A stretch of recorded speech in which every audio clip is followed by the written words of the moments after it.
connect with Allah subhanahu wa ta'ala by way of dua. You turn to Allah subhanahu wa ta'ala and you beg Allah subhanahu wa ta'ala for His protection and His security, the ease of the life of the dunya.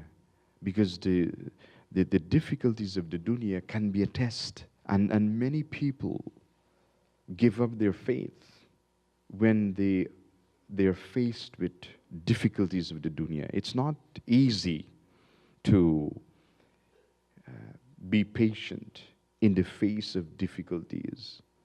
Fortunate are those who can be patient and remain with Allah. The Prophet ﷺ used to tell his Sahabas, remember Allah in times of happiness and ease, so that He will remember you in your times of difficulties and trials.